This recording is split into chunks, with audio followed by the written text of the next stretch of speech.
Country delight బఫేలో milk start చేసాము. First పిల్లలకి ఇచ్చినప్పుడు కానీ, మేము పెరుగు తిన్నప్పుడు కానీ, మేము చిన్నప్పుడు తిన్న ఓల్డెన్ డేస్ గుర్తొచ్చాయి మాకు. మీగడ కూడా పాలు కాచాక మీగడ బాగా రావడం, అప్పుడు మా చిన్ననాటి రోజులు గుర్తొచ్చాయి అన్నమాట. ఇటీవల ప్రపంచంలో జరుగుతున్న పరిణామాలను చూస్తుంటే అంతర్జాతీయ వ్యవస్థ, వరల్డ్ ఆర్డర్ అంటారు, లేదా ఇంటర్నేషనల్ ఆర్డర్ అంటారు. ఈ వరల్డ్ ఆర్డర్ ఎటువైపు పోతుంది అని. మనకు స్వాతంత్రం వచ్చిన సమయంలో వరల్డ్ ఆర్డర్ 2 శిబిరాలుగా డివైడ్ అయి ఉండే. ఒక శిబిరానికి అమెరికా, క్యాపిటలిస్ట్ అమెరికా నాయకత్వం వేస్తే, మరో శిబిరానికి సోషలిస్ట్ యుఎస్ఎస్ఆర్, సోవియట్ యూనియన్ నాయకత్వం వహించింది. కొత్తగా స్వాతంత్రం పొందుతున్న ఆసియా, ఆఫ్రికా, లాటిన్ అమెరికాలోని దేశాలు ఈ 2 కూటముల్లో ఎక్కువ మంది చేరలేదు. అలైన్ దేశాలుగా, నాన్ అలైన్డ్ కంట్రీస్గా ఉండిపోయాయి. సోవియట్ అంతర్ధానం తర్వాత యూనిపోలార్ వరల్డ్ ఎమర్జ్ అయింది. అమెరికా ఆధిపత్యానికి తిరుగులేని పరిస్థితులు ఏర్పడ్డాయి. సో ఇప్పుడు మళ్ళీ ఒక ప్రశ్న ఉత్పన్నమవుతుంది, ఏంటి అంతర్జాతీయ వ్యవస్థ? What is the world order? అలాస్కాలో అమెరికా, రష్యాలు సమావేశమయ్యాయి. రష్యాను కలుపుకొని చైనా పైన అమెరికా ఏమైనా ఎత్తులు వేస్తుందని అనుమానం కలుగుతుంది. ఈలోగా ట్రంప్ కోరినా కూడా పుటిన్ యుద్ధాన్ని ఆపడం లేదు. సో ట్రంప్ ఏమో రివర్స్ కిస్సింజర్ డిప్లొమసీ, నేను గతంలో కూడా చెప్పాను. కోల్డ్ వార్ పీరియడ్లో చైనాను ఉపయోగించుకుని, చైనాతో కలిసి సోవియట్ యూనియన్ ఐసోలేట్ చేయాలనేది అప్పటి అమెరికా విధానం. ఇప్పటి అమెరికా విధానం ఇది రివర్స్ కిస్సింజర్ డిప్లొమసీ. రష్యాను ఉపయోగించుకొని చైనాను ఒంటరి చేయాలన్నది ఇప్పటి విధానం. కానీ పుటిన్ మింగుడుపడడం లేదు. అటు అలాస్కాలో ట్రంప్తో కలిసిన పుటిన్ కొద్ది రోజుల్లోనే బీజింగ్ వచ్చి, చైనా నిర్వహిస్తున్న షాంఘై కోఆపరేషన్ ఆర్గనైజేషన్లో ప్రెసిడెంట్ జిన్పింగ్తో కలిసి పాల్గొన్నాడు. అంతేకాకుండా అమెరికా చిరకాల శత్రువైన నార్త్ కొరియా లీడర్తో కలిసి ప్రెసిడెంట్ జిన్పింగ్ అలాగే ప్రెసిడెంట్ పుటిన్లు చైనీస్ మిలిటరీ పరేడ్లో పాల్గొన్నారు. భారత ప్రధానమంత్రి Narendra Modi, China president Jinping, Russian president Putin ఒకే వేదిక పైన ఒకే గ్రూప్ ఫోటో. ఈ గ్రూప్ ఫోటో ఎంత పవర్ఫుల్ అంటే వైట్ హౌస్లో ప్రకంపనలు సృష్టించింది, ట్రంప్ను కలవరపెట్టింది. ట్రంప్ వెంటనే we have lost, it seems we have lost India Russia to darkest and deepest China అని, I wish them all the best అంటూ ఒక వ్యంగ్యాస్త్రాలు సంధించాల్సి వచ్చింది. ఎందుకంటే ఆ ఫోటోలో తాను లేకపోవడాన్ని ట్రంప్ సహించలేకపోతున్నాడు. ప్రపంచంలో ఏ పెద్ద పరిణామం జరిగినా ఆ ఫోటో ఆపర్చునిటీ ఉంటుంది, అందులో ట్రంప్ ఉండాలని ట్రంప్ కోరుకుంటాడు. Trump needs global headlines. So ప్రపంచంలో 3 శక్తివంతమైన దేశాల అధినేతలు ఒక చోట కనబడ్డారు. చైనా అధినేత ప్రెసిడెంట్ జిన్పింగ్, రష్యా అధినేత ప్రెసిడెంట్ పుటిన్, భారత ప్రధానమంత్రి నరేంద్ర మోడీ. ఈ ముగ్గురు ఉన్న చోట తాను పక్కన లేదు అన్న బాధ ట్రంప్ను, అంటే ప్రపంచం తనని ఇగ్నోర్ చేస్తుందన్న ఇన్ఫీరియారిటీ పెరిగి పెద్ద ఎత్తున కామెంట్ చేసే ట్రంప్. ఈ పరిణామాలన్నీ జరుగుతుంటే దీన్ని ఏమని అర్థం చేసుకోవాలి? నిన్న మొన్నటిదాకా చైనాతో అనేక విభేదాలున్న భారతదేశం చైనాకు దగ్గరవుతుంది. మరి ఇది పోనీ చైనాకు పూర్తిగా చైనా వైపు వెళ్ళిందా అంటే ట్రంప్ ఈ ఏడాదిలోనే బహుశా ఇండియాకు రావచ్చు. క్వాడ్ సమ్మిట్ జరుగుతుంది. ఈ క్వాడ్ ఏమో చైనాకు వ్యతిరేకంగా అమెరికా నిర్మించిన కూటమి. సో చైనాకు వెళ్ళే ముందు ప్రైమ్ మినిస్టర్ మోడీ జపాన్ వెళ్ళాడు. ప్రెసిడెంట్ జిన్పింగ్ బ్రిక్స్ శిఖరాగ్ర సభకు ఇండియా రాబోతున్నాడు. ప్రెసిడెంట్ పుటిన్ ద్వైపాక్షిక సమ్మిట్, బైలాటరల్ సమ్మిట్కి వస్తున్నాడు. రష్యా, ఇండియా, చైనా అనే ట్రైకా పునరుద్ధరించబడుతుందా అనే ఆలోచన కలుగుతుంది. అమెరికాకు, యూరప్కు మధ్య గ్యాప్ పెరుగుతుంది. యూరోపియన్ దేశాలన్నీ కలిసి ఉక్రెయిన్ అధ్యక్షుడు జెలెన్స్కీతో అమెరికా వెళ్ళి వైట్ హౌస్లో ట్రంప్తో చర్చలు జరిపారు. ఇదంతా చూస్తుంటే ప్రపంచం ఎట్టిపోతుంది అంటే వరల్డ్ ఆర్డర్ పోయి న్యూ వరల్డ్ ఆర్డర్ ఏమైనా వస్తుందా? ఈ న్యూ అలైన్మెంట్లు ఏంటి? ఎందుకంటే ఇంత గందరగోళం ఇండియాకు అమెరికా మధ్య జరుగుతుంటే సడన్గా Trump, Modi my best friend, US share special relation with India అంటూ కామెంట్ చేశాడు. క్షణాల మీద నరేంద్ర మోడీ ఫుల్లీ రెసిప్రొకేట్ అంటూ గ్రీట్ చేశాడు. సో ఇప్పుడు ఎవరికి అర్థం కాదు ఏంటంటే ఎవరు మిత్రులు? ట్రంప్ మోడీ మిత్రులా? మోడీ పుటిన్ మిత్రులా? మోడీ జింపింగ్ మిత్రులా? పుటిన్ జింపింగ్తో స్నేహమా? ట్రంప్తో స్నేహమా? అసలు ఎవరికి అర్థం కాని పరిస్థితి తీసుకొచ్చింది. అందుకే whether is it the dawn of a new world order అన్న ప్రశ్న ముందుకు వస్తుంది.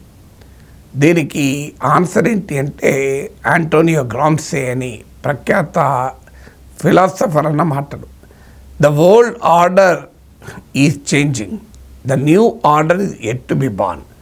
అంటే పాత అంతర్జాతీయ వ్యవస్థ అదృశ్యమవుతోంది, కొత్త అంతర్జాతీయ వ్యవస్థ ఇంకా పూర్తిగా పురుడు పోసుకోలేదు. Are we passing through the age of monsters అనే ప్రశ్న వేశాడు. అంటే ఒక భయంకరమైన పరిస్థితుల మధ్య ప్రపంచం పోతుందా అని. ఇప్పుడు అంత భయంకరంగా ఉండకపోవచ్చు, కానీ ఆంటోనియో గ్రాంసే అన్న మొదటి part correct. The world order is changing, new order is at to be born. దీన్ని కనుక చూసుకుంటే new order is the process of evolving.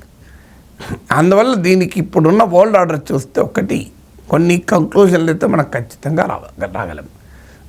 ఒకటి ఇప్పటికీ ప్రపంచంలో అత్యంత బలమైన శక్తివంతమైన దేశం అమెరికా. కానీ గతంలో లాగా అమెరికన్ ఏకఛత్రాధిపత్యానికి కాలం చెల్లింది. అమెరికాకు దాని మిత్ర దేశాల మధ్యనే వైరుధ్యాలు పెరుగుతున్నాయి. సో అమెరికాకు యూరప్కు మధ్య ఆ కాంట్రడిక్షన్ చాలా క్లియర్గా కనబడుతుంది. ట్రాన్స్ అట్లాంటిక్ పార్ట్నర్షిప్ అంటారు, యూరప్ పార్ట్నర్షిప్. ఇది దెబ్బతింటోంది. యూరప్ అమెరికాకు దూరంగా జరుగుతుంది. కరెక్ట్గా చెప్పాలంటే అమెరికానే యూరప్కు దూరంగా జరుగుతుంది. అంటే ప్రపంచంలో వెస్ట్రన్ ఎంపైర్, పశ్చిమ దేశాల తిరుగులేని ఆధిపత్యం ప్రశ్నలకు గురవుతోంది. ప్రపంచంలో వెస్ట్రన్ అలియన్స్లో డివిజన్ క్లియర్గా కనబడుతోంది. అలా అని చెప్పి యాంటీ వెస్ట్రన్ అలియన్స్ ఏదైనా బలంగా ఏర్పడిందా ప్రపంచంలో? Still it is evolving. ఇప్పుడు రష్యా, చైనా ఇటీవల కాలంలో అమెరికా దెబ్బకు బాగా దగ్గరయ్యాయి. కానీ ఇండియా ఇంకా పూర్తి స్థాయిలో రష్యా, చైనాతో అమెరికా నాయకత్వాన్ని వెస్ట్రన్ అలియన్స్కు కౌంటర్గా లేము. We have our own reservations with America and we have our own reservation with China. America దాడి చేస్తుంటే చైనాతో ఇంప్రూవ్ చేసుకుంటున్నాం, కానీ స్టిల్ వీ హ్యావ్ రిజర్వేషన్స్ అని చైనా. అదే సమయంలో అమెరికా ఇండియాతోనే కాదు పాకిస్తాన్తో కూడా కలిసి ఉంటుంది. అందువల్ల వెస్ట్రన్ అలియన్స్ యొక్క తిరుగులేని ఆధిపత్యం దెబ్బతిన్నది.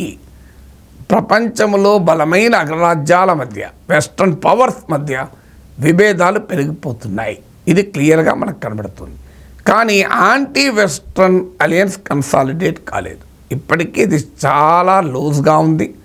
అంటే ప్రపంచం మళ్ళీ పాత కోల్డ్ వార్ పీరియడ్కి అయితే వెళ్ళడం లేదు. అది చాలా క్లియర్గా కనబడుతుంది.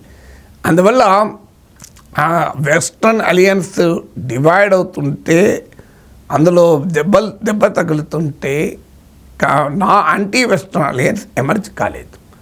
అందుకే ఇప్పుడు ఈ కన్ఫ్యూజింగ్ సిచ్యువేషన్ ఉంది. కానీ ఒకటి నిజం, ప్రపంచంలో ఆధిపత్యాన్ని ఏ ఒక్క దేశమే అనుభవించే పరిస్థితులు అయితే ఇప్పుడు లేవు. అమెరికా ఇవాళ యూరపే ప్రశ్నిస్తోంది, పక్కన కెనడా, మెక్సికోలు ప్రశ్నిస్తున్నాయి, ఇండియా, చైనాలు ప్రశ్నిస్తున్నాయి. So America still dominant power అయినా కూడా it doesn't run large over the world. ప్రపంచంలో వివిధ ప్రాంతాల్లో కొత్త బలమైన శక్తులు ఎమర్జ్ అవుతున్నాయి.